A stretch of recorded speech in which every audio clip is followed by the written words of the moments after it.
Let's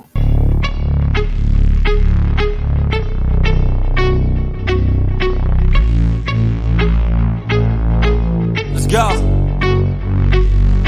1, 2, 3, 4 steps I take from my bed to the floor. 5, 6, 7, 8. Will today be rough or will today be great? 9, 10, 11, 12. Lately I've been going through hell. 13, 14, 15, 16. Today's the day. Are you coming? Are you sick of being normal? I'm sick of being average. I'm sick of being mortal. I'm about to be a savage. I see a lot of things that I want, I will have them. I got a new mindset that I just established. I'll march through the cold with the nails on the pavement. I'll shovel that coal just to get out the basement. My story will be told, helping others make changes. I'll be so bold they will watch in amazement. Am I gonna face it? Am I gonna chase it? Am I gonna start or will I keep waiting? Time is limited, quickly fading. Get my mind right, it's my time to take it. Am I gonna face it? Am I gonna chase it? Am I gonna start or will I keep waiting? Time is limited, quickly fading. Get my mind right, it's my time to take it.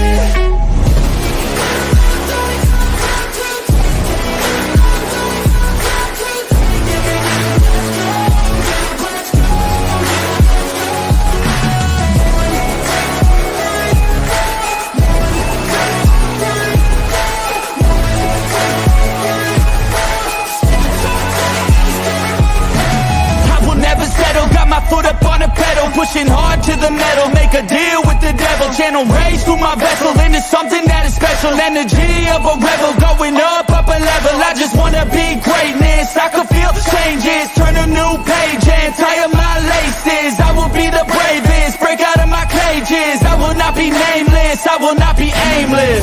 Am I gonna chase it? Am I gonna start or will I keep waiting? Time is limited, quickly fading. Get my mind right, it's my time to take it. Am I gonna face it? Am I gonna chase it? Am I gonna start or will I keep waiting? Time is limited, quickly fading. Get my mind right, it's my time to take it.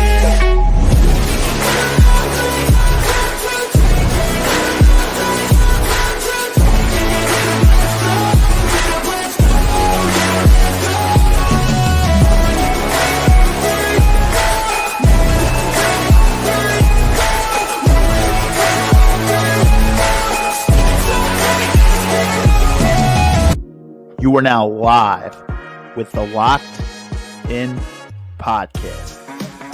As always, your hosts for the evening, Steve Ushler and George Menchai. If you're watching on YouTube and you're not already subscribed, make sure that you click that subscribe button and hit that notification bell to turn notifications on to stay up to date with the most current personal development tips and sports analysis. With that being said, welcome to the podcast and enjoy the show.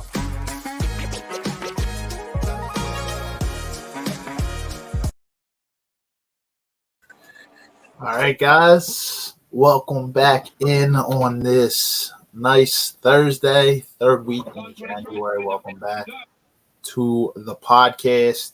Here we are for episode 159. As always, we are your hosts for the evening. I am Steve Ushler. And on the other side, the other man on the trigger, the other man on the mic. What's up?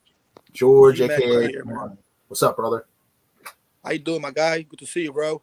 Good, man. Good. I'm liking this warmer weather, man. We've been having a little rainy out there right now, man. But you know what? It's a little warmer. I'll take it from last week, man. We had some snow coming in, but it was nice to have a nice change of pace, man. But it's cool to have that weather kind of warming up now, so to say. Absolutely, bro. I feel you. It was actually a very good day the other day. Minus the rain, but it was actually not windy, so get some shit done, bro. I was out, I was out there. I actually took a walk, even though it's kind of snowy and icy, but it's just melting, so it's good. The snow's gonna melt. Hopefully, it's just like some quiet days like this, and we get some shit done. I can't do too much snow, bro. If it's too much snow, anything closed down. Exactly. It's funny you say that about going for a walk. I did like a little hike, rock like type of walk on Sunday, and it kind of goes in line with the topic. It kind of goes in line with the topic here, man. It was ice and snow, dude. I had no traction on my shoes, man. 11 miles with no traction. So you can imagine, man, I had to watch every single step I took. I only slipped twice, man. The one was kind of dangerous, man, but I'm lucky I didn't really get hurt too bad. My leg kind of bent back a little bit, but luckily I didn't tear nothing. I'm good, man. I'm able to still work out. I was like, but that kind of just goes in line, stepping outside your comfort zone, man. I could have easily got back in my car and been like, I'm not doing this, but I still went and did it. And my whole life isn't like that. You know, I'm not always getting out of my comfort zone, but I'm trying to make 2024 more of a priority to do that. So just small things. It doesn't have to be anything like that. It could be bigger than that. It could be smaller than that. But small things can change the trajectory.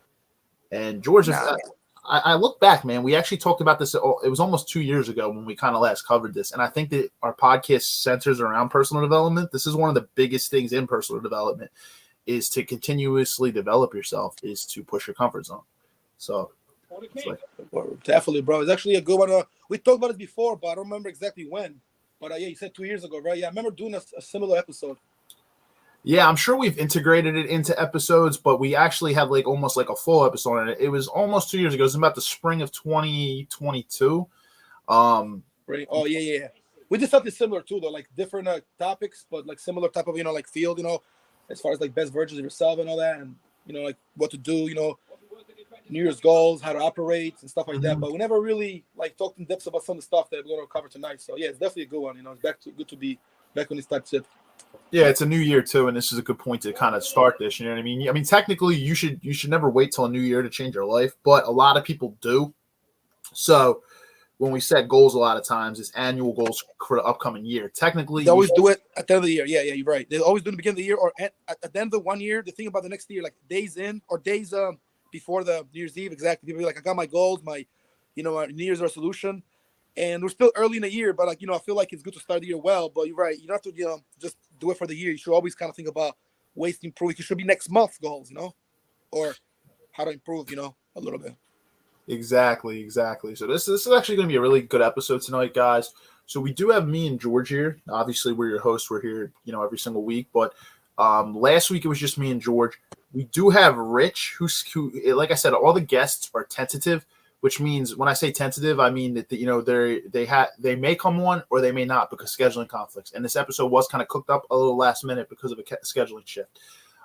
We've kind of had to shift some guests around. Every week I'm saying that there's going to be a guest on next week. We've been kind of shifting things around, and it's understandable in the podcast business is because, other people are either making money, they're doing different things, and obviously some people have kids, families, and certain people's priorities kind of come first. So, it's understandable in the podcast game, but those guests will be on soon. And yeah, I'm looking forward to a good slate of guests coming up. But Rich will probably be on at 7:00. He said he's going to come in, and some other ones too that are tentative, but there's no guarantee that they come on. So it might just be me, George, and Rich at 7. To say about that, bro, to kind of add on to that a little bit, what I was saying was that also like you just said, Steve, guys that come in like that, it doesn't necessarily mean that like a guest is always scheduled. You guys could also like a few people that have been previously that we're actually pretty close associated with or friends with. Do come on, come on randomly.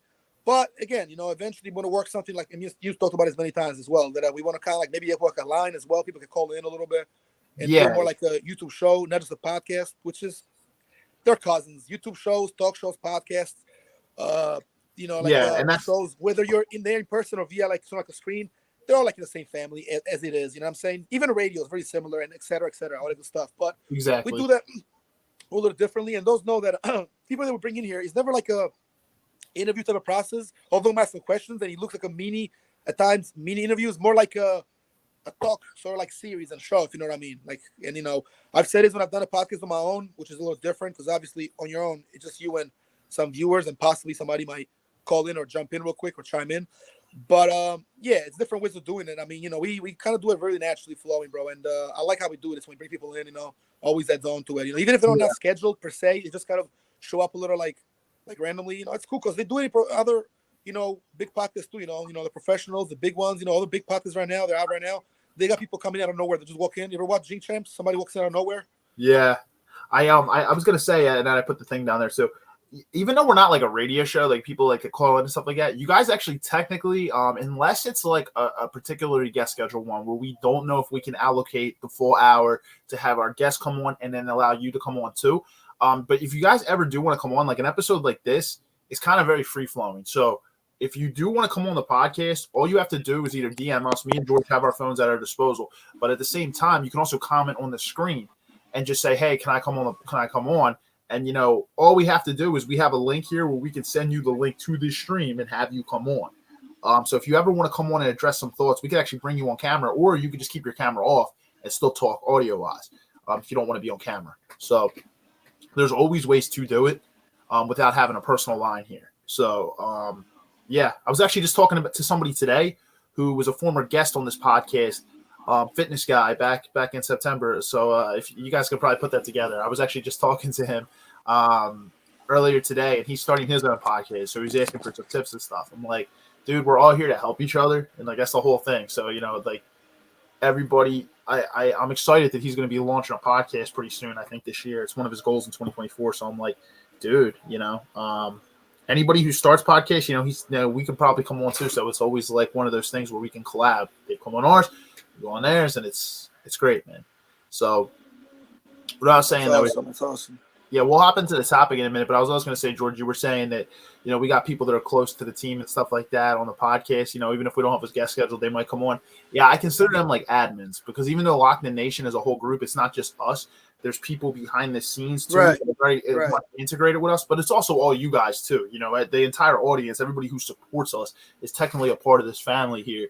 But we do have admins also behind the scenes that I would say, obviously me and George are the creators. We are the founders of this podcast. It was started by me and George, but we do have people, behind the scenes as well to help contribute to this podcast. So it's always good to have a circle. It's always a good circle. It's a good team. Like you said, bro, at this point, it's admins. It's a lot of back stuff, guys, back stories, stuff that you guys might not, the viewers, those that don't know actually, might not know, but those that know. And like you said, bro, we bring people in all the time. Some people are pretty much at this point admins. You can say they're like, we have people that like help us, and we try to get to the point as well. Also, like you said, with your friend starting, the guy that been in the podcast before, starting a podcast, you'll start small, but there's always an idea behind it. And then once you have a little bit of an audience, it's not hard to put your people on and make your name out there. You just got to expand a little. And that's a talk for another podcast as well and for another episode, but how to grow a podcast, which we've done before, by the way. But see, those are episodes you got to have a part two, because it's too open-ended. There's too many things you can talk about. You just can't, say one or two things. Hard to fit them in an hour slot. You know what I mean? It's very difficult, in the hour. And we've actually been really good with not having our podcast go crazy long. I don't know if you guys remember, but at one point we were having 2-hour podcasts and like 2.5. Like, to be honest, like as good as those episodes could be, some of them were very unnecessarily long. We've really been trying to cut our content to an hour to really be able to not go too long, because we understand that people don't have time to sit there for 2.5 hours to listen to a podcast. Once we're like specific guests come on, that's understandable. But I looked back, George, and we had a lot of them where it was just me and you, and we'd be going on for 2 hours. Essentially, there's no reason for that. We could break those episodes into multiple episodes. There's no sense in doing our podcast. When it's us two, for the most part, if it's us two, bro, it can go. Usually, look an hour. It can go a little more than an hour if it's a very good episode. If you got a lot going on, but I mean, even if we got a lot to talk about, the 2 hours is a little, unless you have 3 people or like 4 people possibly, Because I mean, 2 hours is like, come on now, people. Come on. People got stuff. We're not really just quite there. Yeah, we're getting there. We got some traction and everything else. But I mean, 2 hours, like you got to have like a celebrity maybe possibly. Exactly. Which, again, we had in the past, but. I was going to say to everybody that supported us, I want to bring back this one too. Everybody supported us, the admins behind the scenes who are integrated. Give y'all a Dom DeMarco. Yo, we used to do the soundboards all the time. We haven't done them in a while. So Dom DeMarco.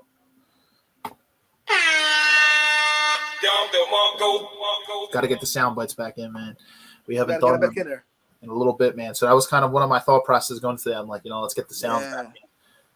As well. So Don DeMarco, to you guys, shout out, thank you. We're growing. We're actually we're gaining more subscribers. Gained a couple this week on YouTube specifically, and I know a couple people have joined our Facebook group too.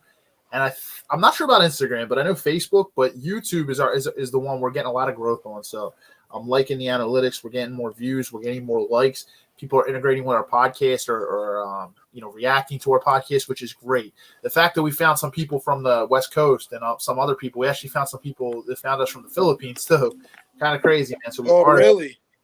Yeah, remember the SEO guy? He said him and his group found us from the Philippines, man. So the thing about it is Sean Freon, they found us from the Philippines. So we're expanding a little bit, guys. Our subscribers might not look super crazy on YouTube, but people are seeing us. So we are getting in front of people, which is great, and we're just trying to be better at that. So without further ado, we will hop into this topic tonight, guys. So the actual name of this topic is breaking out of your comfort zone, specifically, obviously, starting this year in 2024. Maybe you're not a novice to this. Maybe you've already been breaking out of your comfort zone slowly but surely over the last couple of years. Maybe you are still in your shell big time. Well, if you're not, this can be for multiple different types of people. But personal development, I put in the promotion. This is one of the biggest hallmarks of personal development is stepping outside your comfort zone. When you actually leave your comfort zone, it allows for personal development within yourself. So this is a very integral part of what we talk about here at the podcast is, we always talk about personal development, growth. It's what this podcast platform was founded on. So breaking out of your comfort zone is a big part of that. And that's what I want to talk about here. And comfort zone can be anything. It can be your health. Maybe you don't take care of your health well enough. Maybe you're too skinny. Maybe you're overweight. You don't go to the gym. Whatever. You don't eat right. It can be that. So, starting a diet is obviously very scary to many people. Most people don't want to, if you're used to enjoying and eating whatever you want, a diet can sound scary and it kind of pushes your comfort zone to go to that level. Working out, if you're somebody who maybe has anxiety around people, you have social anxiety, maybe being in the gym is scary. And obviously you can work out from home and stuff like that. But sometimes stepping into a gym can be a big, scary step. So for many people, they just don't do it. Maybe it can be with your career. Maybe you're so scared to take that next leap in your career because it's going to be more responsibility. And you have fear of failure. You're like, what if I take this role and I'm making double my salary, but I'm scared to fail at this job, so I don't do it and I limit my potential. Even though I know if I fail, life's going to be okay. I'm just scared to take that. Some people just don't want to be put in situations where they have an opportunity to fail. Maybe they're really good at their job right now and they're comfortable. So they're like, I don't want to move on to that next stage. Maybe it's starting a business. A lot of people always claim entrepreneur this, entrepreneur that. That word gets thrown around 5 million times. And the most successful entrepreneurs are the ones who don't even call themselves entrepreneurs, the people that I know personally. Maybe they're scared to start that leap, start that business, start that LLC, because you're afraid of the income coming in. But the thing is, like, if you're afraid to fail, you will always stay stuck. Some of the greatest people always tell you, you have to be comfortable being uncomfortable. I was actually just listening again, George, to 50 Cent's book this week again. Oh, yeah, I've seen that. Hustle harder, hustle smarter. Yeah, through that 10-mile hike through the ice, I was listening to 50, man. It's an 8-hour audiobook. I was listening to 3.5 hours of it. It's a good book, 50, bro, for sure. 50's an OG, man. Like, a lot of people think of him like, oh, he's the internet clown, all this other stuff outside of his music. But 50 is he's a very intelligent guy. Very intelligent as an individual, for sure. He's very well spoken. He's very inspirational, too, and very useful. If you listen to his interviews, he always has something cool to say. He's a very, knowledgeable guy, man, definitely. Calm, composed, very well spoken. I'm like, yeah, no, he's really hustled for everything he's had in his life. But that's just an example. I was saying, like, he's one of the ones in that book that was preaching. You have to be comfortable being uncomfortable. And that's the thing. Like, most people are scared of uncomfortability. But the scariest thing to people who are on their deathbed when they survey people is not doing something. So I forget who. I think Marcus Aurelius said this. I don't know it word for word, but he said something along these lines. And it was Marcus Aurelius, the emperor.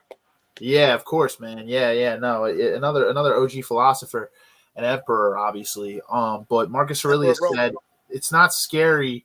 I forget what the part of not scary. I think he said it's not that you should be scared of failure, but scared of never having ever lived. So it's the fact that, most people stay in their comfort zone. You don't see new experiences. You don't see growth. While you're very good at what you're doing inside your comfort zone, it's a controlled environment and you can control everything. The problem is you've never actually lived, never left that comfort zone. And you'd be surprised the things that we can do as human beings. We can do some pretty amazing things.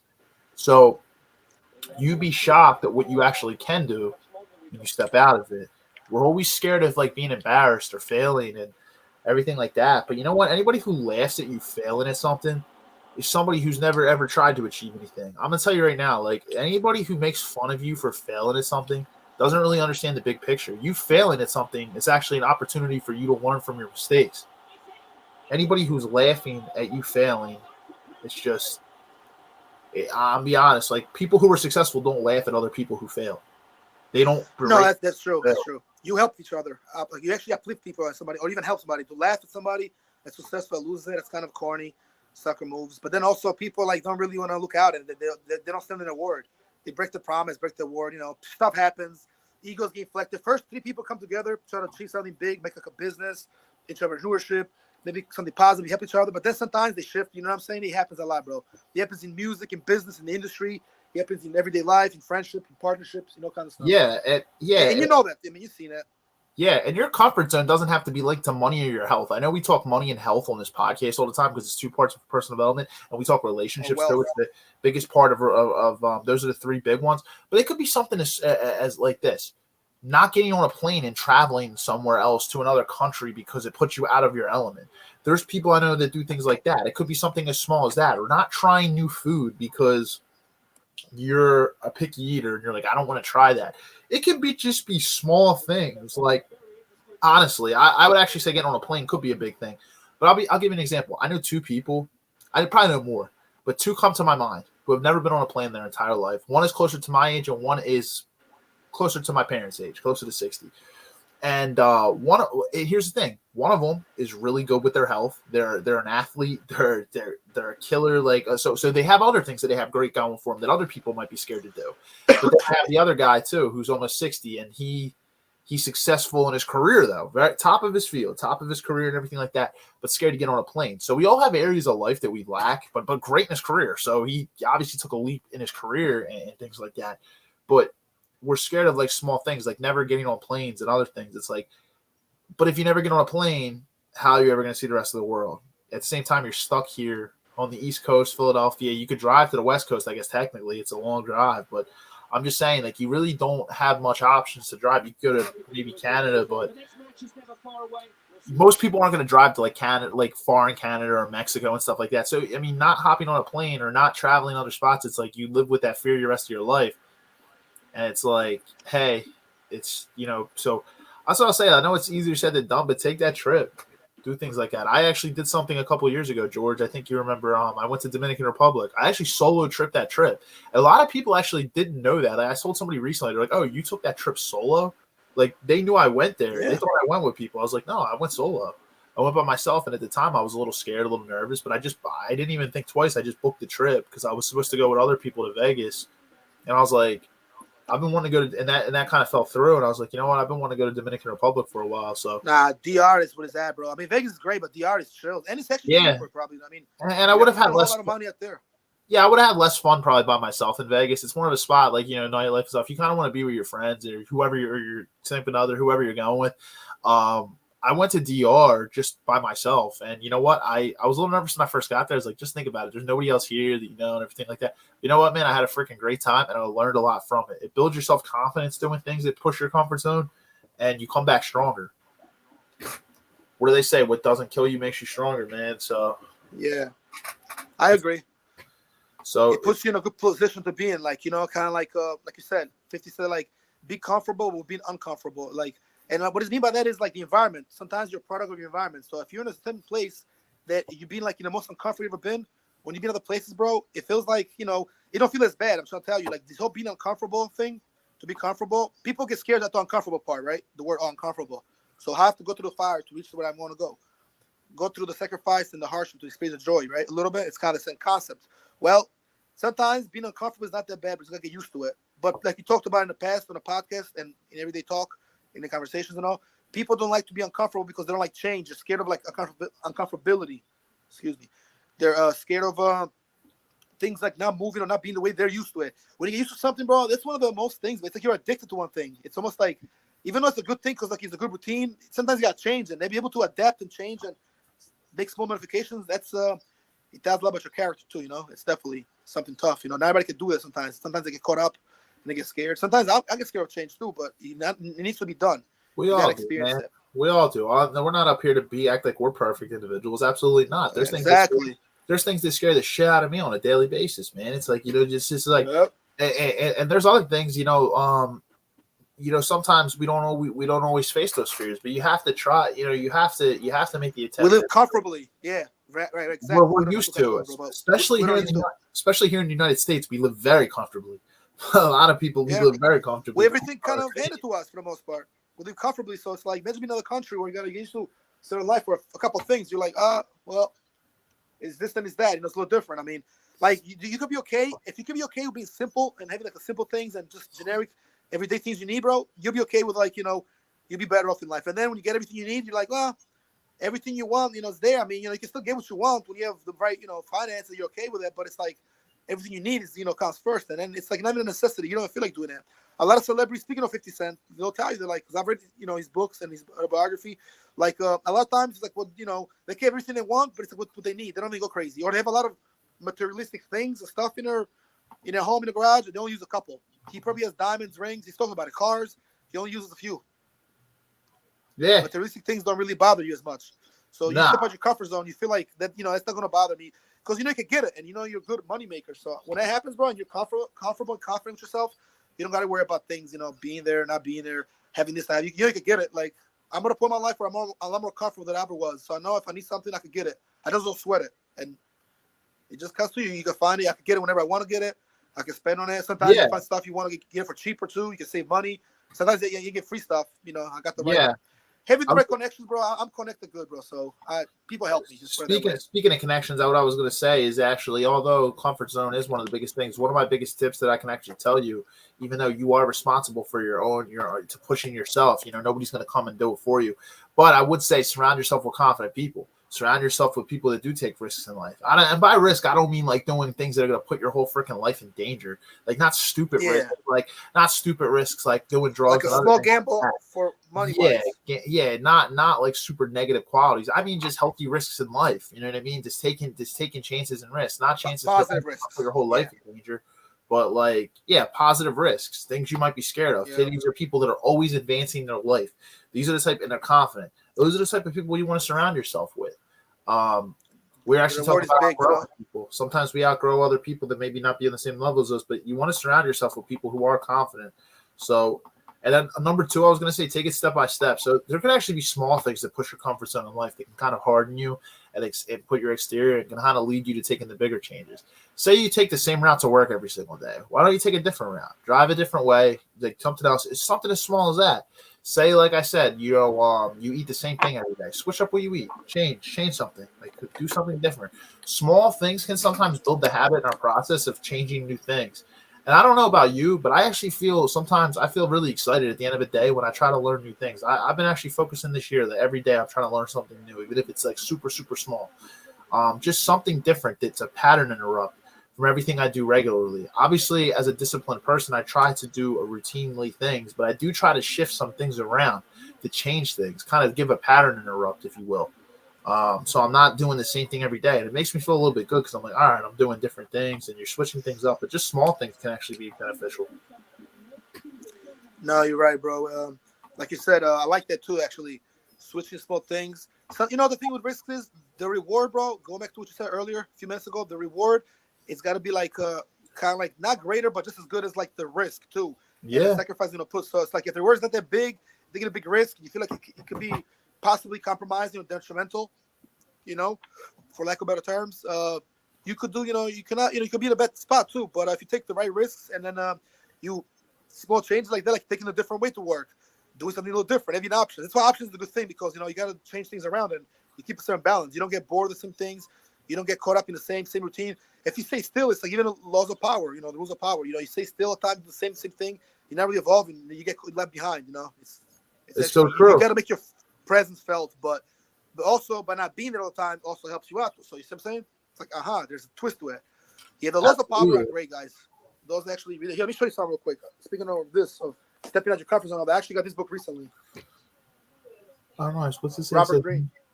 Master. Oh, yeah, I've heard of that book. I've actually never listened. I've never listened or read it, but that's actually, I've heard of that. Mastery by Robert Greene. It's part of the series from the 48 Laws of Power. It's like an extension, it's like another one. Same writer, same author. So, and I actually want to get the 50-cent book. I actually might buy the hard copy and get the Audible. I will tell you. I will tell you something really cool about the audiobook. He actually narrates it himself. So if you get the audiobook, it's actually 50 Cent narrating it. Yeah, I know. I see. Now Yeah. So that was my main reason why I wanted the audiobook, is because he actually narrates it. So I'm like, you know what? It's him telling the story of his own life, which is actually great. Now I was gonna say, so those are two big ones. Obviously, we always know creating small habits, but also consider the worst that could happen. Like, what is the worst that can happen if you take that chance? Let me give some examples. Say, what is the worst that can happen if I can do this? Maybe it's just that you may be slightly uncomfortable for a bit, but what's the best that can happen too? So consider that. Consider you take the chance to take the leap in your career. What's the best that can happen? Not only do you excel in the portion that you're in, but you also level yourself up to even higher opportunities where you could have never even thought possible. You start your business. What's the best that could happen? Well, you could have a thriving, successful business where you're making a ton of money on your own terms. At the same time, it takes a lot of grit and effort to do it. It's not just handed to you. But you can have a thriving business and honestly put your concept out into the world. And it could be something that's literally, it's yours. You don't have to worry. It's literally yours. You created it. But what's the worst that can happen? Okay, you failed starting the business. You lose some money. You lose some money. You you fail at a business. A lot of people fail at creating businesses. Obviously, the biggest fear is losing money, and especially if you have a family and other things like that, it can be challenging. I know some people that said they wish they had started their business earlier because now they have kids and stuff, and it's tougher when you have a family. But just consider the worst that can happen. I just want to tell you this: take that for an example for once. Things like starting a business can be really daunting, but going to the gym, what's the worst that could happen? People. The gym, you and whatever. It's like, but what's the best that can happen? You'll be sore, you'll be tired, you might get injured. But the best thing is you're gonna build muscle, you're gonna be healthier, you're gonna feel better first of all when you walk out that gym as opposed to when you first walked in. You're gonna feel probably a little more relaxed, even though your body's a little sore, sure, if you haven't done it in a while, if you're new. Your muscle might be possibly hurt a little, but you're gonna feel good. You might be a little hungry, but you go home, the ride feels good, feels smooth, you go home, you do what you gotta do, you wash up, you eat, you feel good now. And if you're doing it consistently 3 times a week for about 4 or 5 weeks, the results will definitely be there, bro. You know what I mean? You'll be better. Exactly. I was gonna say too. Another thing that you can always do is you can reward yourself for doing uncomfortable things. Make a list of everything that makes you uncomfortable. Everything you check off that you do, you take an action on. Reward yourself. So give yourself small rewards for achieving the uncomfortable things. A little reward system. A lot of times we are motivated by reward. So if you have something on the other end, when you do something uncomfortable, it's more motivation. That's true. You definitely got to reward yourself too. I think that's important to know what you're doing. Yeah, well, I mean, everybody's sometimes bro, treat themselves, especially working hard, but also like you said, change. That's the one thing you do so good. The ultimate thing is change. You got to change sometimes a little bit. Like you're making good money here, you can make more money. Don't limit yourselves because you get too comfortable. See, and that's again, this goes in perfectly hand to hand, completely like bread and butter we just talked about. Getting too comfortable in one place, and it's not just in one job. It could be in life, in a house, in a place, in a relationship you don't want to be in the same car that's old and it's dying out. In a job that you feel like it's a stepping stone. A career that maybe like there's nothing there for you anymore. You feel like there's more. If you feel that, you really understand that there's a passion behind it. There's really logic first of all, and you feel like you've seen that it's been like something going on for a while. Maybe it's time to change, and you can actually go for a change. But again, people limit themselves, but they get caught out. I don't know why, because I'm in the same boat. I've been there before. I stayed in a place too long. I got comfortable in different areas in life, and instead of moving, I could have saved some time. I stayed a little too long, but then eventually I did change. But it could have been a little quicker. Sometimes you think back, you're like, had to be a little quicker. It would have been a little better. But again, the journey is never You know what I mean? The destination is really another journey. So Yeah, a lot of times we get scared to take those leaps in careers, man. It's always a thing. It's but the thing is, it's like you stay in the same position. It's just not gonna. You understand that you mastered out everything that you could do in that position. You know, it's essentially at that point you're just sticking around so that you're not really being challenged anymore. You're not learning anything. It's like it becomes a time, and obviously money is a big motivator too. You know, you want to make more money, always level up your skills, and then move on to the next destination. And then sometimes this is another point I have. It says turn into your desired reality. What I mean by that is ask yourself when you're doing something, what are your goals? Like, what is your end goal? What do you want out of something? So whether it's career, travel, just leisure, health, relationships, ask like what the goal is. And then think, are these actions that I'm taking, like staying inside my comfort zone here, staying comfortable, are they going to get me closer to where I need to be? And if they're not, you need to change the actions. So you need to literally ask and evaluate whether the things you're experiencing are getting you closer to the preferred reality state. You can then plan to make necessary changes incrementally to achieve that life you want. You can't build those changes in until you really think about it. Like, and that's what I'm saying. Don't come from a fear perspective when you think that. You go, yeah, I think they are because I'm like scared to go into the next thing. If you're coming from a fear-based mindset, I'm gonna keep it real with you. Like that's not that. That's you thinking based off your comfort zone because you're afraid to face. You're scared to face the change and the actions and the discipline it's going to take you to get there. So try to Yeah. understand too. Be honest with yourself. You know, nobody can hold you accountable more than yourself. I would say also visualize a place where you feel calm. So always try to think about that, and then take that fail forward approach. So seek out environments that embrace a fail forward approach. What I mean by this is like, for example, the most extraordinary learning experiences come from being uncomfortable. So connect with friends, family groups, different cultures, and try to thrive on innovation. Fail People that've forward. been through it. Don't be Yep. afraid to fail. You won't cure the discomfort, but you will I'm learn to just here better to manage. fail. So it's just yeah, I think you also have to understand your risk tolerance too. As a lot of people don't understand that. Everybody's risk tolerance is different. So I have some notes here. So for that, what I put was there are two ways to approach it. One is to jump right and go all right into something and go all in. The second is to take small steps forward and ease into it. Before you decide which of these two approaches, if you're going to go all in right away, or you're going to take the small steps, you have to evaluate your risk tolerance. Setting up a support system and understanding which of the two approaches will yield a higher level of stick-wittedness for you. You know your personality, so you know if you're somebody that starts all in, like you go all in, and it kind of builds that momentum for you. Or are you someone that likes doing something by small steps? I'm going to be honest, I'm somebody that's kind of right in the middle there because there's times I actually am really good with just the small steps, but there's other times that if I don't go all in on something, I know I'm going to take way too long and I'm not going to get into it. So I am kind of an in the middle type of person myself if I'm being transparent, but you have to understand your level of risk tolerance and what type of person you are.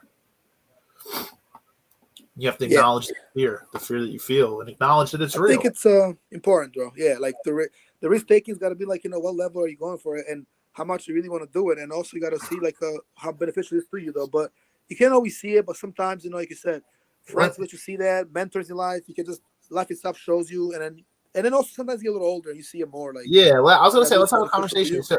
So if I ask you, man, what would you say your level? What type of person are you? Like level of risk tolerance? Are you a person that if you want to stick with something, you have to go all in on it, or are you someone that likes to take the gradual steps to do it? Like, what type of person are you? Like when it comes to your risk tolerance, are you an all in type of person, or are you like? Maybe it depends. It depends on the risk, I would say. But I mean, as far as like the tolerance, probably like smaller steps for not like all in right away. But if it's, I feel like it's like, see, that's where my judgment comes in play. If I feel like it's a good opportunity, I might go all in too. So I'm like 50-50 for real. I want to say I'm one or the other person, but I could be both. But maybe, small steps. I do like to feel things out a little bit, but you know. And how about you?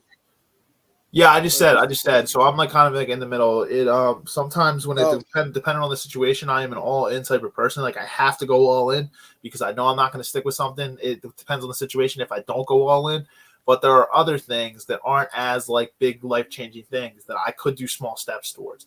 But I think some of the bigger things in my life, I do feel like I have to be an all in type of person. At least from the start of it, I have to go all in because like I just like I right. said, don't think about it, dive into it, and just do it. Like it's just. Don't think too much about it. Kind of be more, have a Yeah, plan or something. Or if you don't have a plan, have some steps. Oh, there goes put your Rich. neck there. Yo, what's up, Rich? Hey, how you doing, Rich in guys? the building. What up, Rich? Good.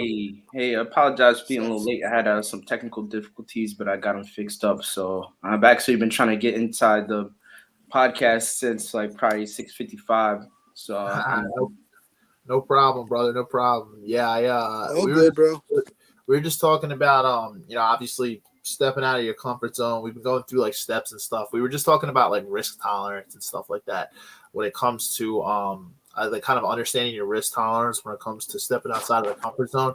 So for example, I was just asking George, I was like, are you an all in type, like a person like when you try to make a change in your life, are you a person that has to go like all in to have it stick with you, or small steps?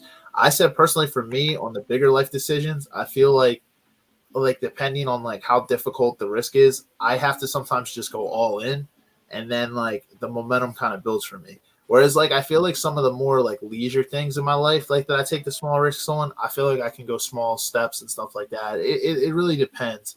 But George kind of says something similar. I don't know about you, like when you have like things for something to stick with you, if you're making a big change, pushing your comfort zone, are you like an all in type of person, or are you like a small step type of person?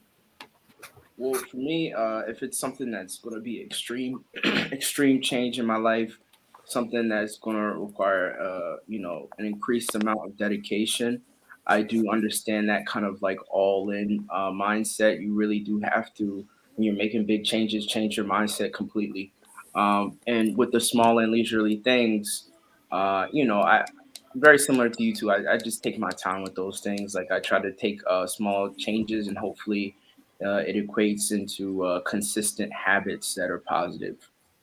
Yeah, I agree. I think with the bigger changes, it's like hard when you have 1 foot in, 1 foot out with the small steps.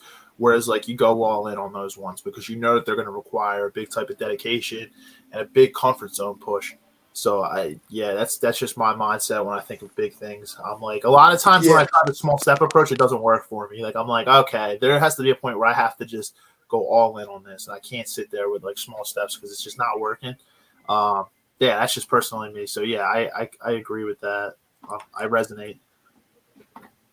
Yeah, I Um, mean, I would say even with like big changes for me, even going the extreme route, like or even going the all in route, like there is for me an adaptation period to which like because your brain when it's programmed a certain way you can't help but kind of go into old habits or your brain is kind of a creature of habits. So the brain is going to do what's the most convenient, what it's most used to. So you kind of have to train your brain to think outside of that. And it or that yeah, that box. period, Yeah, side of the element. yeah, outside the box, George, exactly. And there's a period where it's going to take some time to adapt to that. yep, absolutely. Yeah, absolutely. And that's the thing. It's like we talk comfort zone. It's like the spots where we don't have to take a lot of risk. We were saying like comfort zone can be anything. It can be your career. Say you're scared to take that next leap in your career. You know, you could be making more money. You could be doing, but you're fearing that you're going to fail in that position. So you stay comfortable in the position that you're in because you've already mastered that position. It could be starting a business. People are always scared to. That's one of the biggest ones to start a business because obviously loss of money, fear of failure, that the business isn't going to be successful. And a lot of first businesses, when you first start a business, they're not successful. That's just the statistic of it. Another one is we were saying health and fitness. Some people might have social anxiety. They don't want to go to the gym, even though you can work out from home. But that could be a fear for some people. Dieting, eating healthy, relationship stuff. But we also said even small stuff. Like some people are scared to get on a plane and travel somewhere. They might want to go see the world, but they're scared to hop on an airplane, fear that the airplane's going to fail and crash. And I was saying I actually know two people. One is almost 60 and one is like my age, but they're successful in other areas. The guy who's almost 60, he's like the top level of his career. So he's obviously pushed his comfort zone there. Whereas the other guy I know, he's a big time athlete. He pushed his body to become in the top shape that he's in. So everybody has areas where they fear different things, but it really depends. If you don't care about seeing the world, then it doesn't really matter. But say like you have something like you really want to see the world, but you're scared to hop on a plane.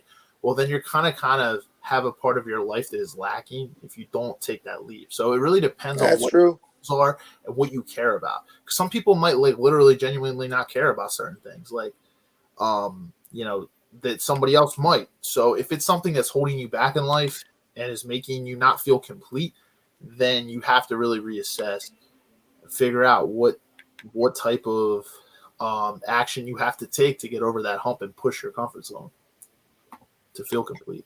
Yeah, no, I completely agree, man. And by the way, if you see me sipping on this is a still dry January, so these Try are that. zeros. These are zeros. But going off of what you just said there, I'll share with you a step that I had to take when it comes to that very same area. In the area of travel, I was always afraid to.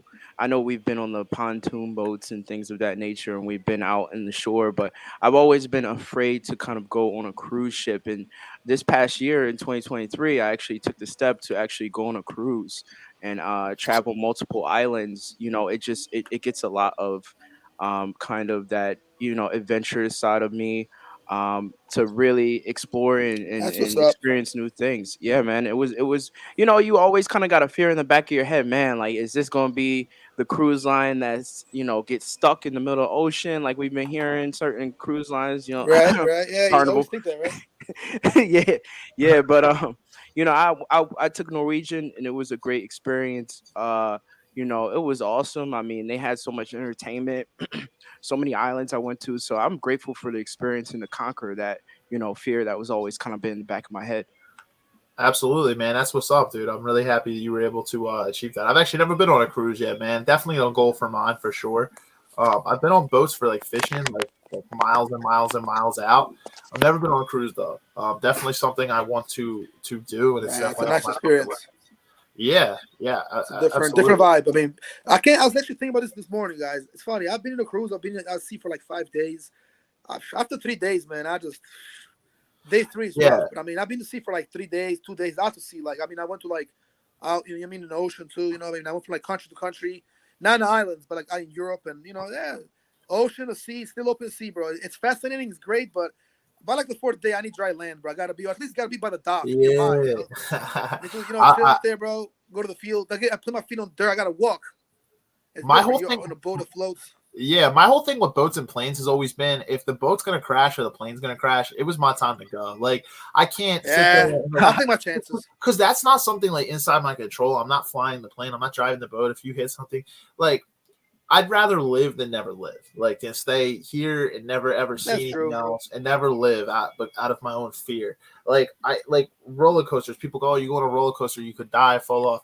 If that happens, then the big man above, that was my time to go. Like I don't know, he put you in that place. I was there at that moment, and like I know life's full of decisions, but like if something like that is what's going to lead to my downfall or something that's going to end my life, like I, I can't. You can regret it, obviously, if the ship sink or the plane's crashing. But I mean, you made the decision, and if I figure like that's the universe's plan for you. Then, you know what I mean.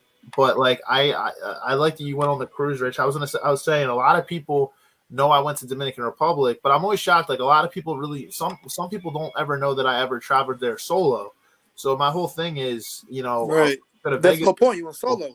Yeah, I was saying this earlier. I was supposed to go to Vegas with people that year in 2021, October 2021, and it fell through because two people with work that I was supposed to go with, they had things with their jobs where they couldn't get off. So I didn't think I was going to probably have fun in Vegas by myself. So I was like, I wanted to go to the Dominican Republic for a while. So I just booked the trip. And I was a little nervous when I first got there because I was like, I'm here. Number one, I had never been to another country before. Number two, I never solo tripped. So I was doing two big ones in one shot.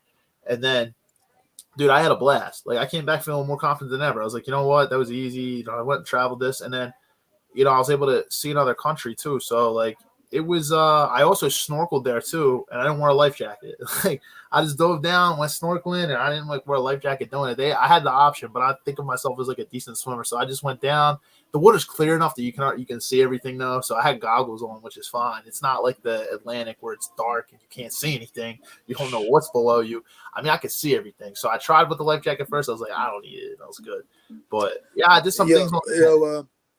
I want to share something with you guys real quick, right? Sure, go ahead, man. So around the back, speaking of boats and the ocean, the sea, and ocean liners, and all the all this stuff.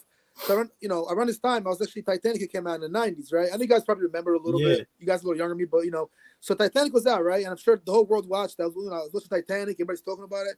I was taking trips back and forth from Italy to Albania, 2-day trips. It takes about 2 days. Like you leave on like Friday, like 3. You're there by like Saturday, like 12:30. So it actually takes like a day and a half, really. But you're really at sea for like a little, you know what I mean? For like over the night, though. So I was taking trips and watching Titanic. I was thinking, damn, imagine if this does sink. And I was like, well, I'm a decent swimmer. I said, plus there's enough lifeboats. You never know. But he ain't exactly the Atlantic, but it's still scary. I mean, there could be things out there like sharks and all that. George, that's probably the worst movie you can watch. I know. The worst movie ever. And I was actually taking, bro, I fell asleep on the top of the dock. No, I fell asleep like this on the dock. There was a little thing you put your feet, and underneath of it is ocean. My dad was right there, though, but I fell asleep. There's a picture. I actually got a picture. I got to show you one day. It's actually in archives. But if I fell, I fell in the ocean. But it's actually right by the dock, though. So it still would have sucked. I probably still would have drowned, but they could have helped me easier because the boat was actually really close to literally right minutes before he docked. So I remember very well. I was chilling like this with my head down. I slept for like maybe 3 minutes or something like that. But there's a picture of it. That's so I'm actually like I was really little. It was in '97. It was around like the fall. No, it wasn't a fall. It was actually like the summer, but late in the summer. So as I'm saying, like around that year, like 97, 98, those years, bro, like 96 to like 98, 99, I was taking a lot of boat trips. 94 even, back and forth to Italy and Albania, in those years. Like, so to go there, to come back, so 2 trips, you know what I mean? Times about 3, yeah. It's like 6 times, a lot of times on a boat. So it was interesting, I haven't done one in a while, though, but when Rich said that, I was like, yep, I remember those types of trips, man. Yeah. So, it's good to share that with you guys. Like, I was actually watching movies like that, and Titanic was a shit to me. I always liked that movie. I mean, especially the new one they made with James Cameron's version with Leo DiCaprio. I mean, the sound effects, the effects extra thing, they made the ocean kind of go up, and the rebuilding of the ship, the replica, the whole movie was impressive. Well, needless to say, the ship that I was taking wasn't as big as the Titanic. It was pretty big, though. It was a cruise ship. He had a pool there. He had a food court. He had a mall. It was a cruise ship, damn it. I was gonna say unrelated, like you went with your family and stuff. That's also like I always admire like your family, like people who come from like immigrants that come from overseas. That's speaking of comfort zone, you have to essentially put your whole old life behind. You come obviously here for a good opportunity, but at the same time you have to learn a new language. You have to do all that. That's a real comfort zone push as well. And you try to provide a better life for your family. So honestly, I admire like obviously your parents, Marius's parents, people who came here for like a new life, man. It's definitely challenging. Like when you're in America, we're just so used to speaking our own language, and I know people go speak English to people, from other countries. Like they don't understand like how difficult it is to come to another country and try to learn the language. Like people don't understand. It's just like that's a massive comfort zone push. You're changing your whole lifestyle and like not looking back. Like that's a big one. So I got massive respect for immigrants that come here. Thank you, bro. Thank you. It definitely be like that. I mean, you said Marius and them, us, like a lot of people that came here from other countries too, but yeah, it's definitely a push and a way to step out of your comfort zone. Only difference is if you're a kid, though, and I said this first thing because I was young when I came here, real young, it's a little different than people that are a little older because you can learn the language easier. You're with kids, you're that's what I was saying. Like the adults made the decision to come here for their family. It's hard, man. Like it's, they made a decision to come here. Obviously, the end goal is to have the more comfortable life in the long term, but it's a very uncomfortable process to do it. Because you have to drop everything. Essentially, you got family back home. You're coming here to provide a better life for your family and everything. And it's not easy, man. I'm sure your parents will tell you that. It's not difficult. So I have massive respect. I mean, it's not easy. Yeah, I've been through it, bro. I experienced it again, but a little first thing, but then second thing, because I was I was youngster. I was little, See, Rugrats, bro, is different. You're young, but I mean, when you're older, it's like it can be a little different. It can be a little challenging. But also, if you're older, like you might know the language because you've done it like in another country, like you studied English or something. But the way of life and the cultural things and everything else can be definitely a big difference. So I mean, yeah, it is a little bit of a push and definitely a huge stepping out your comfort zone. But even just being humble and learning, I think being humble and learning new things is always stepping a little bit of your comfort zone.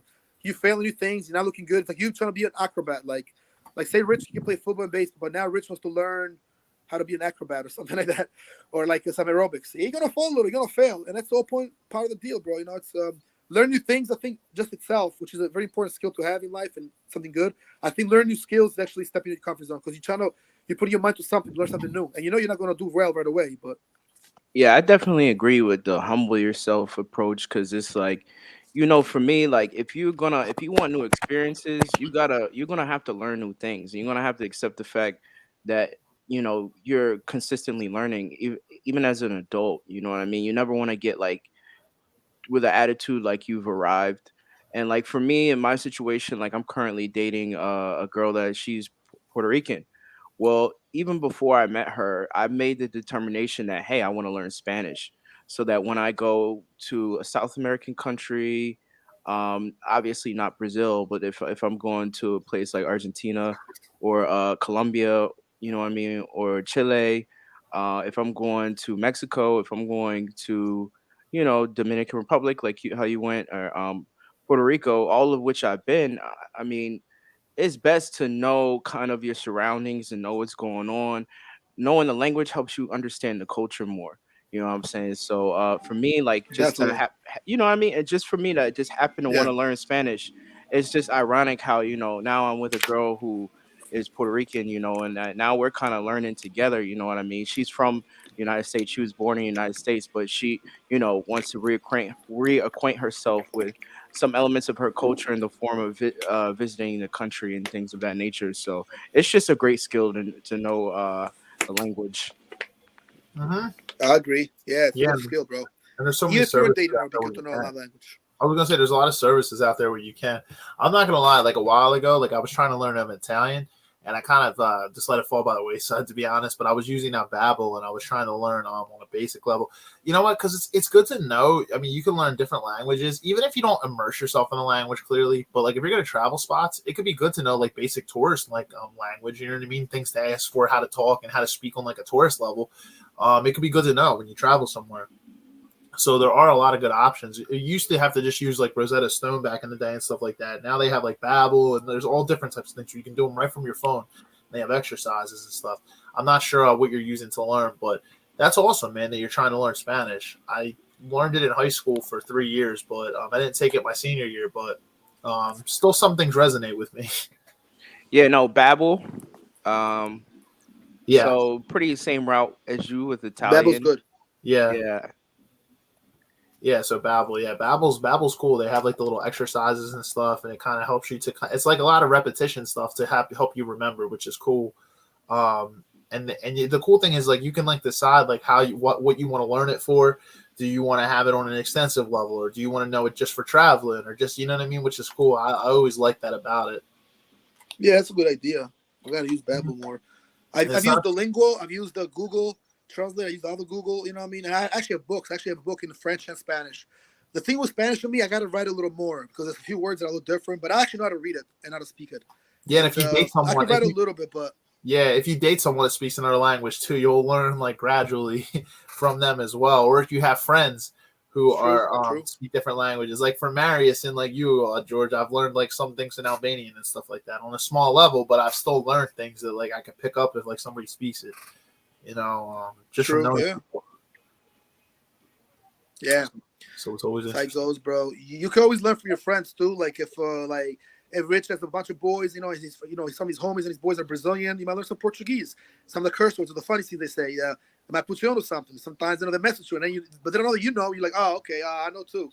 Like the Brazilians will try to set me up. Some Brazilians tell about say this. That means princess. Like I know what it means, motherfucker. I said, don't play with me. He's like, oh, the tone changed right away. Yep. It was a soccer game one time, and then I see one of the guys at the club. He came with the strip club, a bunch of ladies. He came one time. I was like, too bad there, dog. I was like, yo, big dog, big B. His name is B. I call him B. I ain't gonna say his real name, but B. I was like, all the Brazilian girls are not here tonight. He's like, oh. And he came with girls. They got a VIP section, Yeah. But I was like, too bad. Most of the Brazilian girls ain't here. And, I got all the Brazilian girls in there, bro.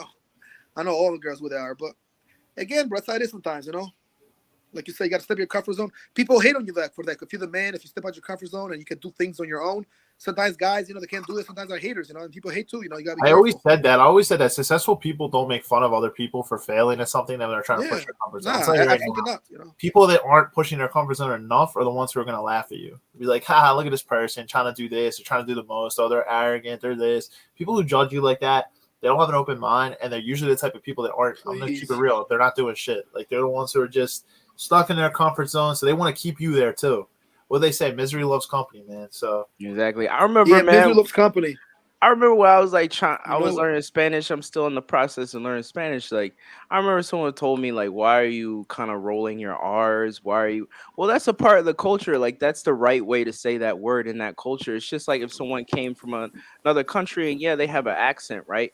But sometimes, some people may be trying to perfect how they communicate in another language. So it's not me trying to pretend to be somebody else. It's me trying to communicate to the best of my ability what is kind of what that culture's communication style entails. true. So in Yeah. Spanish you got to roll your r's.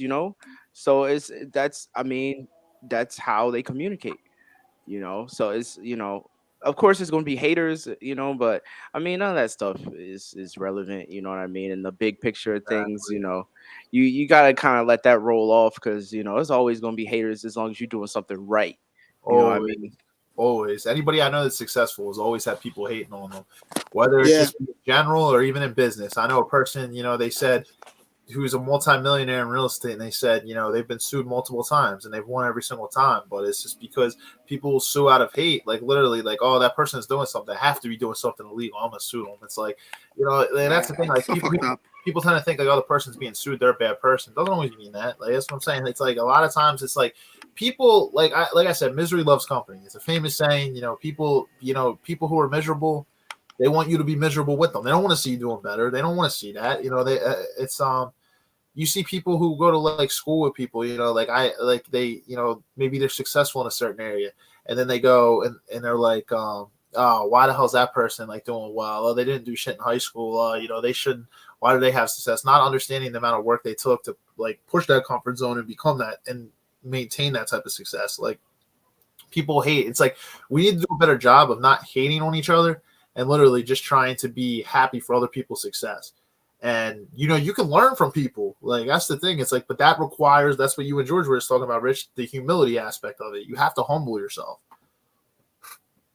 You know what I mean? Like it's people don't ever want to humble themselves, and it's like, with that type of attitude, it's hard to, it doesn't just have to be success in life, but just, pushing your comfort zone requires humility, I think.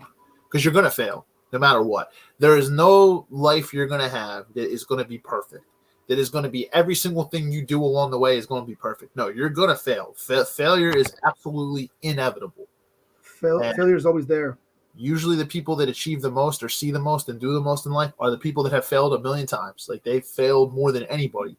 And so I was just telling George, I was re-listening to 50 Cent's audiobook, Hustle Harder, Hustle Smarter.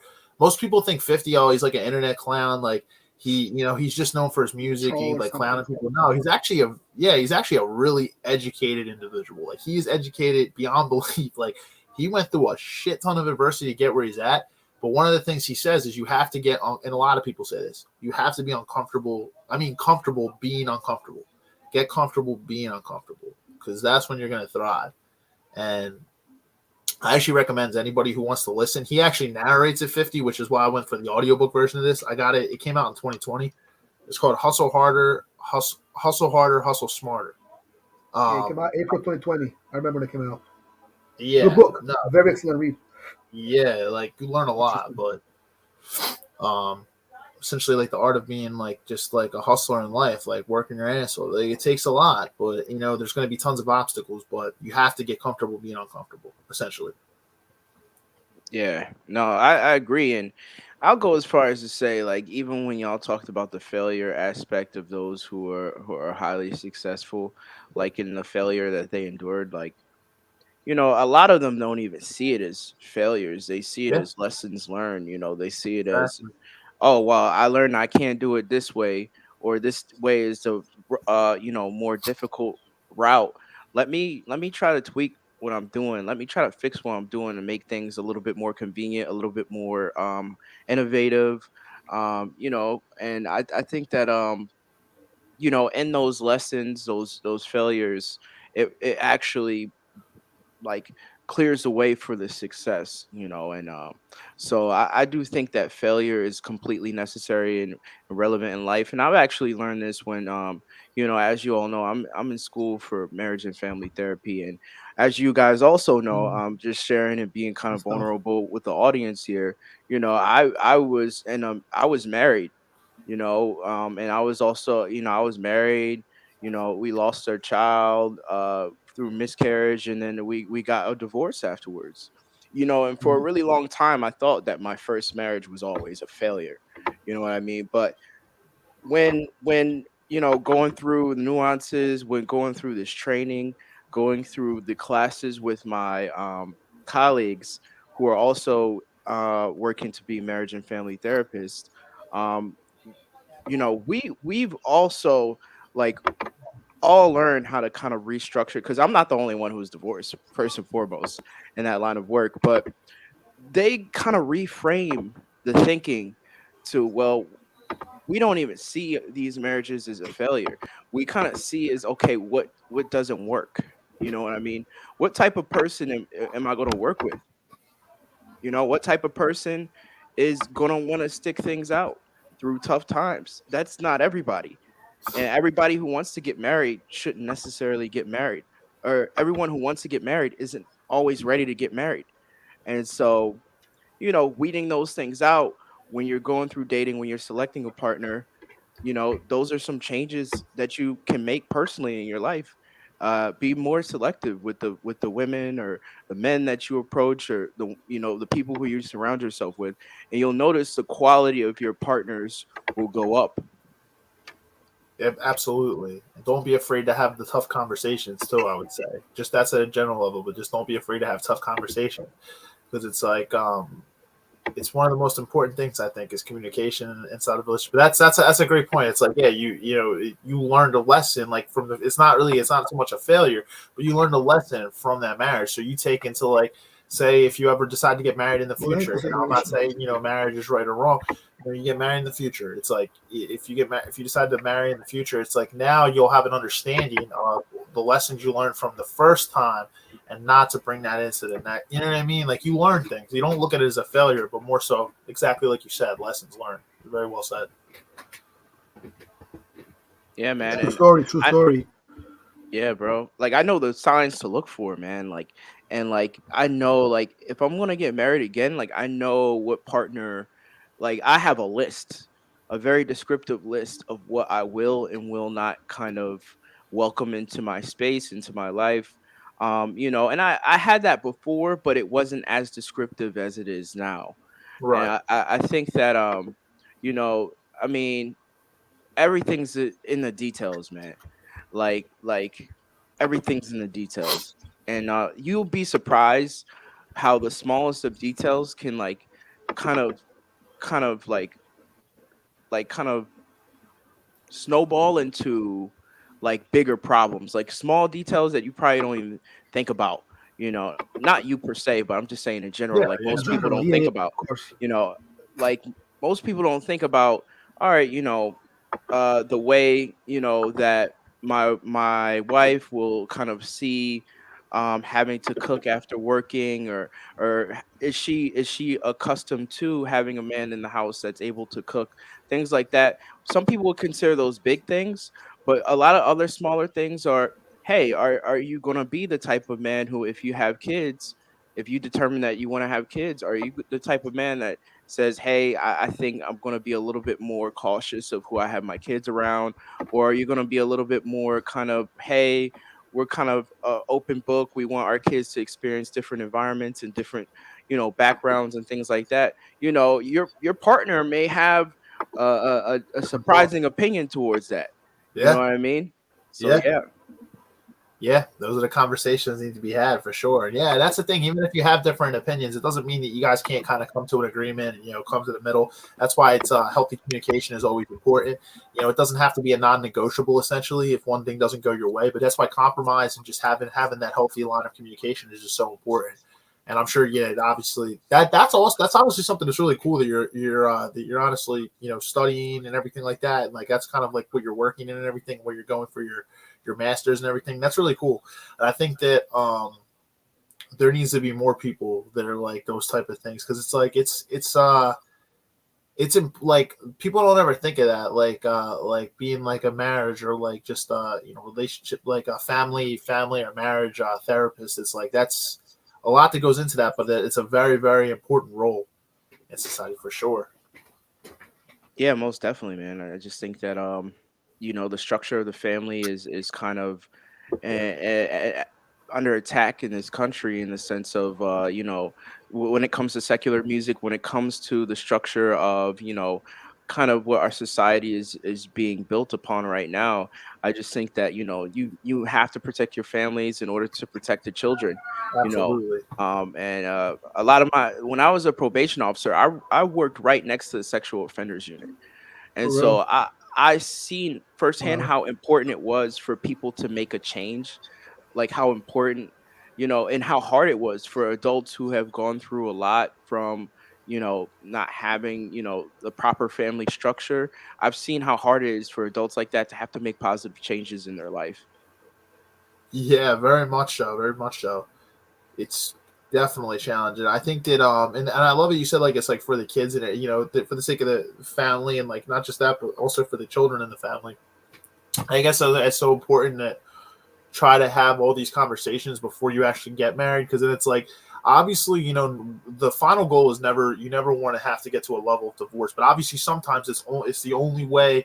Sometimes it's the only way, like if somebody's not willing to get in the ring with you and actually fight for it, then Right. I obviously I'm not licensed in anything, but I'm just saying from my opinion, I just think it's from my like opinion standpoint, I don't think you should ever have to sacrifice your life of happiness to be with somebody who's not willing to fight for your relationship. But obviously that's why these conversations get had before you get to that Right. level, is that obviously you can't ever control what somebody's going to do.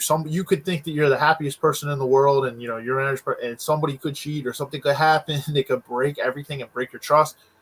Those things can happen. It's like, but trying to do your due diligence and do everything in your power beforehand, and try to vet the person and understand who you're with and everything like that is important.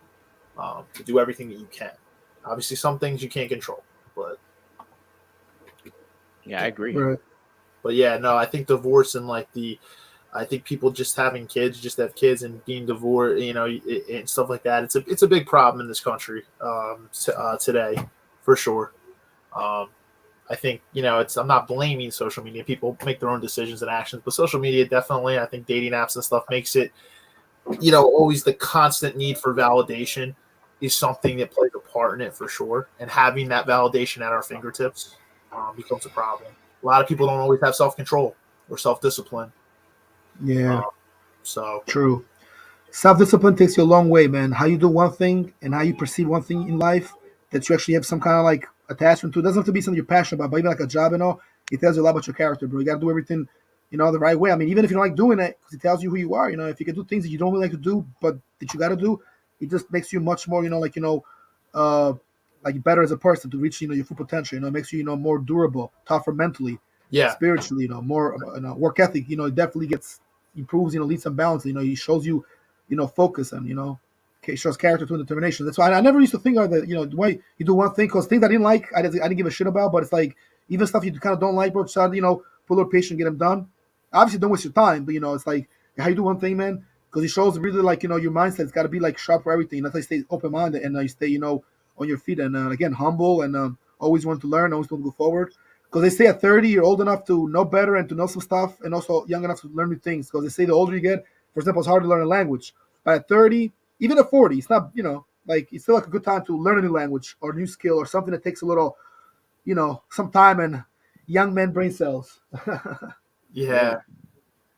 I was gonna say before we, at any point where we end here, I just want to leave 5 things that I had in my notes, just things that like I was looking at, like from my opinion, 5 reasons to actually leave your comfort zone that I'll leave you with here, guys. Is number 1, it's gonna make you a stronger person. Number 2, you're gonna actually leave the situation a little bit more creative. Number 3, it's actually gonna allow you to gain self confidence because you're tackling things that maybe you never thought you'd be able to.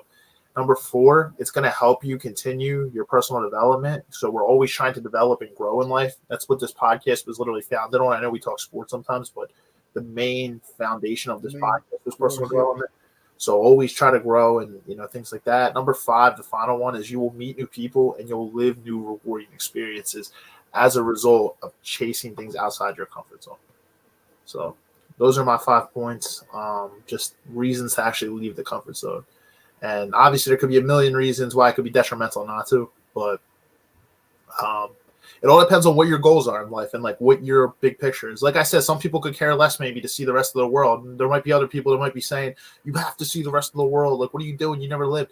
But everybody's wants and needs are different. Some people don't really care about that. They genuinely don't. Some people might not care. They might like where they work and like the position that they're in. And maybe they don't care about making a ton of money and stuff like that. And that's okay too.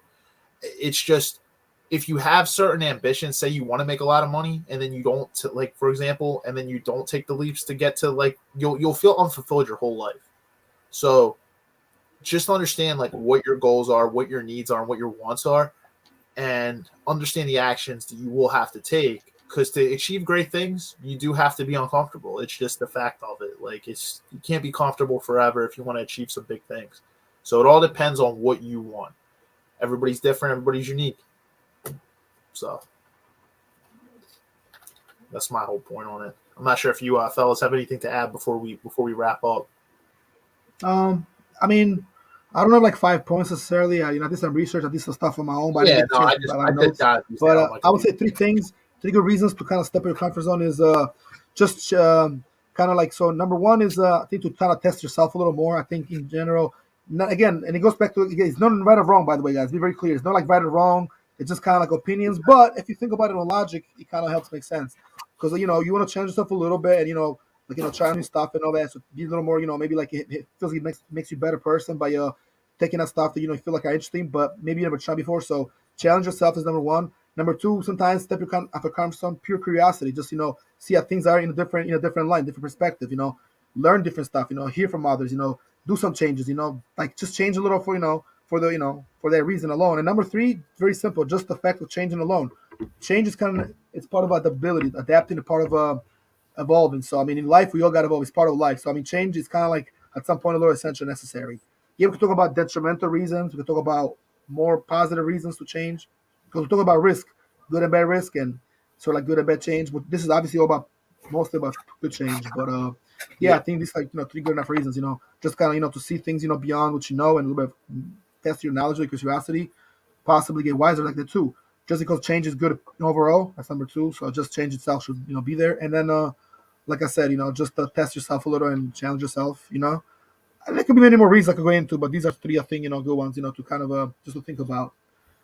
Like like I said earlier, before you got here, Rich, you can make a lot more money, but you stick in one place, and then you get comfortable there.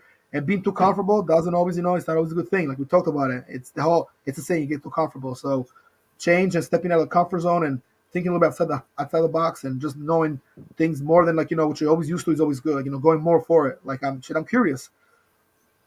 My name's George, so obviously that goes hand to hand. But you gotta see, you gotta see what's going on. I want to see what's more out there. So I've always been a guy that wants to learn new stuff, and I'm into knowledge. So to me, it's nothing, crazy when it comes to like stepping outside the comfort zone. I'm always with it, but there's also times you got to know when to do it, when not to as well. I think sometimes that's important too. Kind of like wait a little or something, but don't wait too long. Like I told you, Steve, many times. Yeah. When I was younger, like 8, 9 years ago, 10 years ago, and more, and beyond, I would think to like just wait around and stay one place for a while, and then things would come up, and then kind of look for opportunity to do this. I thought it was, looking back now, although it can still work like a philosophy in life, it's kind of like some of it's kind of crap. I think it should be right now. Like there's no tomorrow, you should do it right now, or tomorrow, okay, but tomorrow you got to be with it. Because I look at it like this way, there's no tomorrow. Like, so I'm not trying to really What's the famous quote from like Apollo Creed? It's like in Rocky. There is no tomorrow. There is no tomorrow. Today. He said tomorrow. There is tomorrow. I was gonna say one of the best quotes ever. Actually, I've seen about that. It really is. I was gonna say, man, I was just kind of laughing there because I was like, my name is George, so it comes with the territory. I was like, yo, curious George, man, always curious for adventure and new things. Just a small joke. Of course, you already know it. Yeah, man. Curious George, man. Curiosity is good. Too much curiosity is not good, but curiosity helps, keeps you on your toes. Keeps you it does. It can be a beneficial thing, man. It doesn't need to be bad, man, because you're curious about life, man. Just stay in just chasing adventure, man. Yeah. chase your dreams and learn, guys. I was even saying before you came on, it can be small things in life too. Say like you just want some change in your life, man. You can start out by doing small things. Like say you're a picky eater, try different foods, small things, man. Say you go the same route to work every single day that you drive, switch it up, go another route. Might take another 5 minutes to get there, but just switch up the scenery a little bit. Just small things can kind of get you into a pattern interrupt where it changes your pattern of thinking, and it can actually develop to the bigger things. Yeah, no, I got a goal this year where I'm like, I gotta try some more Indian food for real. I never really had too much Indian food, so I'm like, I'm trying to see. I've acquainted myself with Nigerian food last year, and obviously Puerto Rican food, Dominican food. I've acquainted myself with all these different Caribbean foods, but I mean, I would say my three things, man, because I got three things. Um, one is shock. Yeah, Shock, you can definitely shock yourself and surprise yourself by how quickly you are able to adapt. Some people don't even realize because they haven't even tried to adapt to a new situation. But if you try to adapt to a new situation, you can actually shock yourself and surprise yourself and realize how quickly you are able to adapt and develop those how quickly you are able to develop those skills. Excuse me. My second one is all right. So when you have new experiences, right? Sometimes these new experiences can leave you in awe of the like just of everything that's going on around you. You know what I mean? yeah, You can have it like you just said. Even with the food, you can find a new favorite food that you can be in awe of. You can have a new location or new destination that you want to visit every year because you took that step and it tried something new and you experience all in that way. And then exactly. yeah, and my third thing is I'm a believer and follower of Jesus Christ. That's my faith, and you guys know I lean on that faith. Well, Mm-hmm. I mean, just to see for me, just seeing kind of the things around me, what God has created, kind of, the new environments, you know what I mean, the new kind of just new, like, man, I mean, views. I'm talking about like mountaintops and valleys and the sea, and they said we're talking about the Atlantic water versus the Pacific water. You know what I'm saying? So Yeah, I mean, Yeah, you get a taste of that clear blue water, man. I mean, this is nothing like it. I'm gonna be honest with you. that's true. exactly. Yeah, I see the It's a philosophy big you're saying. I see what difference. you're saying. The temperature is different too, man. Like I've been in the Caribbean before, man, and I'll tell you what, when I was in, it's like a hot tub, man, compared to like like if you're in the Atlantic Ocean, even Miami's water is warmer, but like there's nothing like the Caribbean. When you're in the Caribbean like water, it's just it's completely different, It's different. completely different. And you'll know it when you experience it. So, it's interesting though. Before we end here, you said you want to try Indian food. A spot I can actually recommend to you that's really good that I tried last year. Actually, I had like Indian food for like the first time with Bill Plymouth, who was on the boat. Went to the spot in Jenkintown called Lily's. It's in Willies. Jenkintown. There's a good Thai food spot too that I was actually at a couple weeks ago. That's in like Abington Township. It's called White Elephant. And then there's a Korean food spot that's probably not far from you if you're into Korean food, authentic Korean food. It's called what's it called? Dubu, Dubu, and it's in Elkins Park. It's actually in Elkins Park, so it's what I mean. So there's Dubu, Lily's, and White Elephant. Lilies, you said?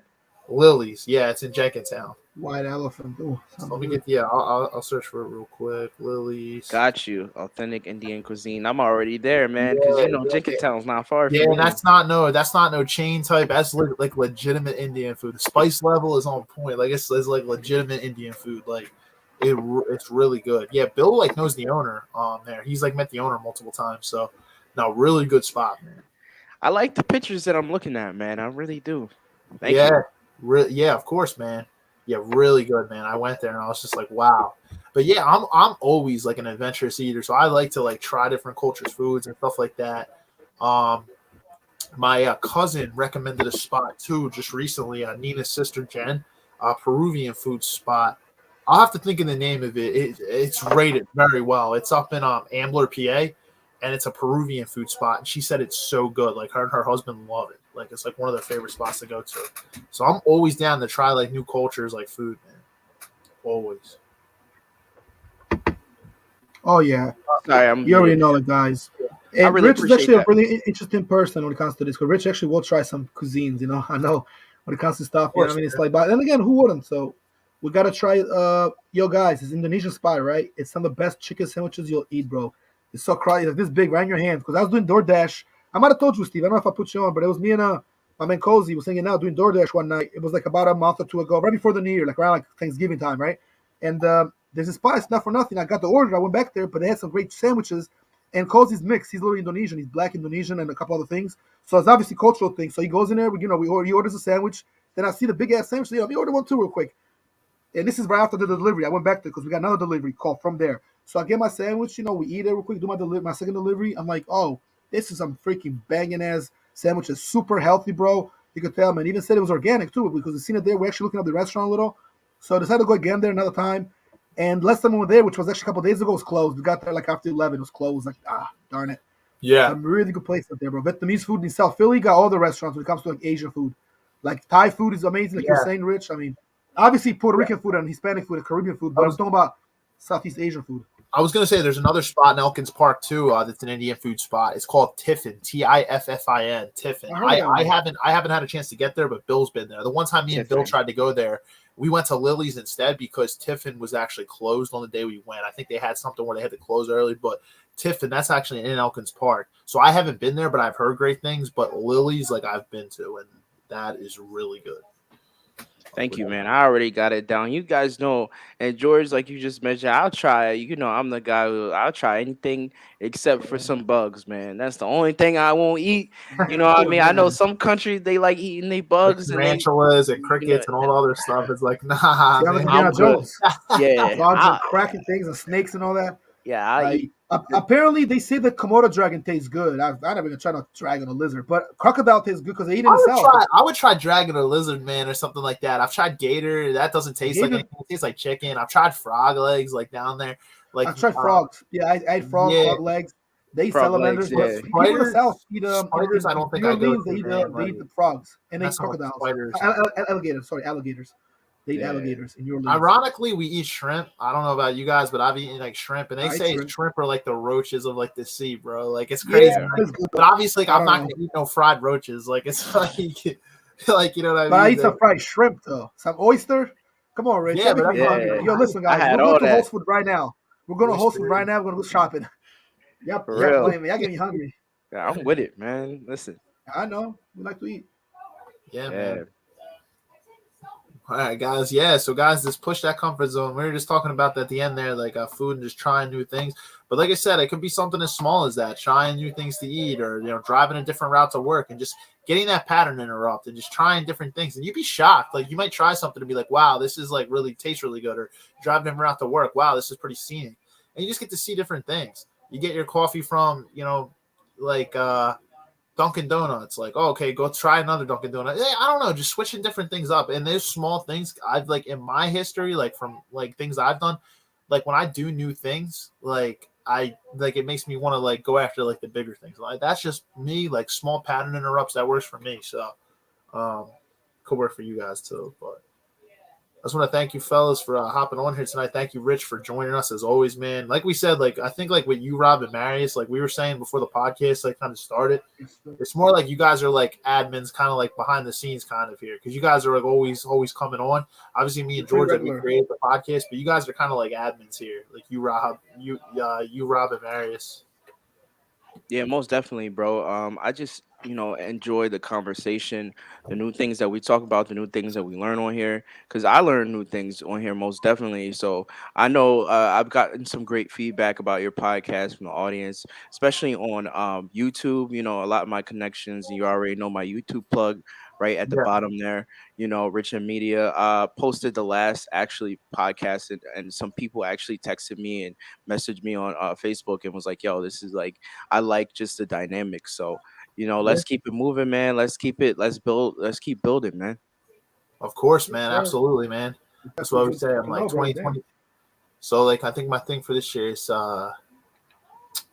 discipline, lessons, and more in 2024. So let's honestly, guys, let's push our comfort zone in 2024. Let's stay disciplined, and let's honestly go after what we want in this life. Because the thing is, especially if you live in the United States, everything's at your disposal. We just need to take the action to get there.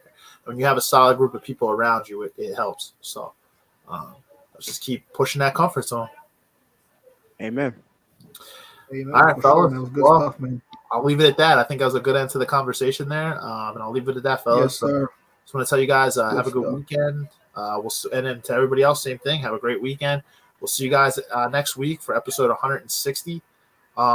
Where as of right now, we have a guest. We'll see. We should have a guest for next week. So, yeah. Should have a guest, but they don't mean you can't come, Rich. You can always be invited, bro. It's gonna be a good topic too. Maybe you'll come for this one. We'll see. But guys, we have something really crazy to talk about. Spicy, a really good episode. Some adult stuff and adult content. If the guy can come, this guy's a busy guy. They're all busy guys, but I mean, or busy women rather, But I mean, everybody, obviously got a schedule. But yeah, like Steve said, we have somebody lined up. Matu, like I said, this is like a second time he's possibly rescheduled, but this day, this way will be this time will be the good one. So hopefully second time is a charm, not the third time. And we'll keep you kind of more in the loop, but be on the lookout for sure, man. And Rich, like I said, you're basically an admin. You come whenever, bro. You can pop up like 5 minutes before the show's over. We get it. Because you run a channel too. And those that don't know, Rich does something going on as well on his social media platforms and on his YouTube channel. So to be fair, you're a busy guy, and if you make it here, that's good enough for me. That's what I'm saying. Yeah, man. No, I appreciate it, man. We're just getting the word out here. I definitely put you guys in on my channel as well. A lot of great information. So, I'm gonna put this episode on my channel too, man. So obviously you gotta find it first at the Locked In Podcast on YouTube. That's the first place you go. And then also just visit Richard Media on YouTube as well. I'm grateful, my guys, for your time. And I look forward to, if not being, a guest on the podcast, definitely a viewer for the next podcast. Okay. Yes, sir. Likewise, brother. Man. Thank you for your time, man. And thank you. And we appreciate your support, man, and coming on to join us. Thank you, bro. Peace out. Good shit. Thank you, bro. Have a good one. Later, Rich.